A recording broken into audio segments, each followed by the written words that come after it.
Here's what I picked up on the last bit. I'm just going to share it with you. Here, Jeff Simon talks about, you know, this is a great day to die or something. Like it's a terrible way to die. Yet, listening to your set, your life doesn't sound much better than death sometimes. All right.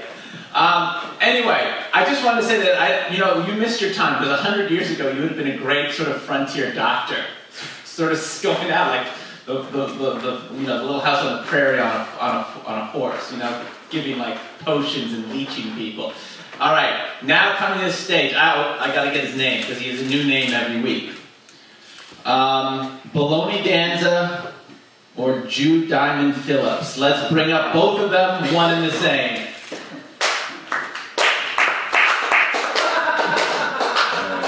I got that from a Saturday Night Live skit, so don't blame me.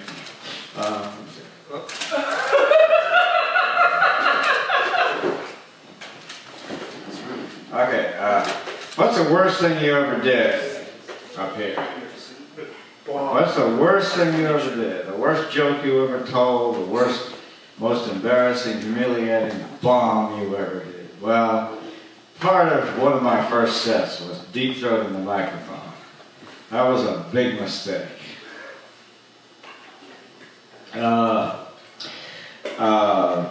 Lauren Bacall and Humphrey Bogart and To Have and Have Not, where she says, you know how to whistle, don't you, Steve? Now, Steve is not the kind of name you would give Humphrey Bogart. Humphrey Bogart playing Steve, I mean, that's a little gay, don't you think? Anyhow, she says, you know how to whistle, don't you, Steve? You put your lips together and blow. Well, that's how you deep throat the microphone. You just open one and say, You think that's bad. You haven't heard what's going to come next. You know what I hate? What? I hate getting fucked up the ass. That's what I am. I'm mad as hell. I'm angry. I'm mad as hell. And I'm not going to take it up the ass anymore. You know what I hate?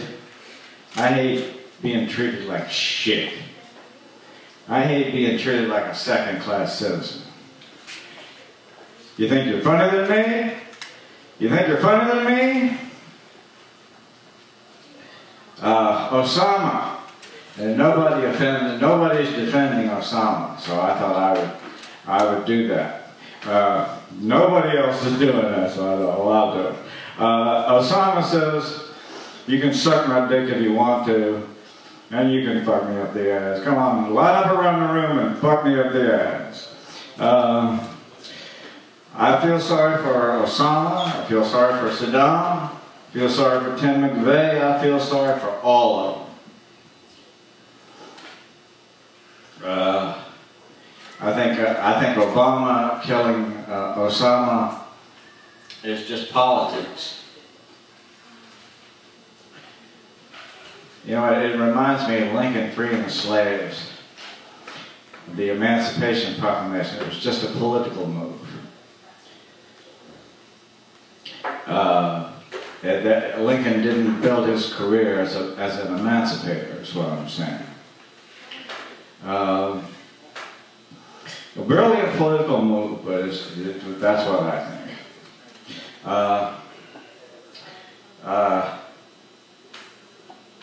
If you don't like Obama, he's just another nigger in the White House. There's a tape of John McCain saying, we've got a nigger in the White House. You think it's fun to bomb? We think it's fun to bomb other people, don't we? When we bombed Gaddafi, that was the right thing to do, right?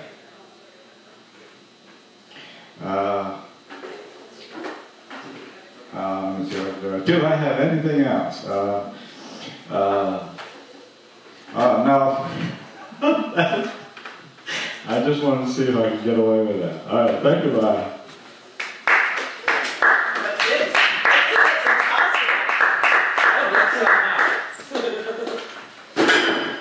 All right, I'll tell you. That's the randomness, the spontaneity of both his jokes and his departure leaves me speechless. All right, so we're going to just continue. Almost because there's a vacuum on stage when he leaves, we need to fill it quickly. So let's bring up J.C. Pierce. J.C. Pierce.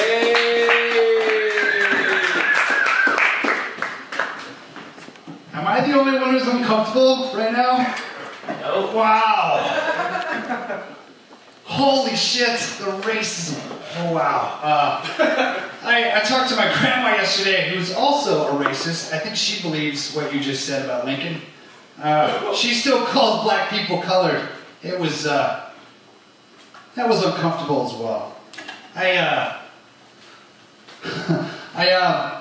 was surprised by, like, she's like equal opportunity racist. Like, I learned some stuff that I didn't know. Like, who knew that Scottish people were cheap? Have you ever heard that in your life? I never heard that in my life. And she started going off on them, and then her neighbors are Italian, and she made a comment like, well, they're Italian, and you know how they are. And I didn't know what she meant by that. I like sort of wanted her to explain it, and then I was like a little uncomfortable by everything else I heard. And I've been watching a lot of conspiracy theory stuff on YouTube, so I hung up on her. I felt like really like I could be watched over this. Wow.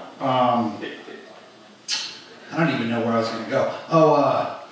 So my wife made a comment to me the other day about how I think with my dick,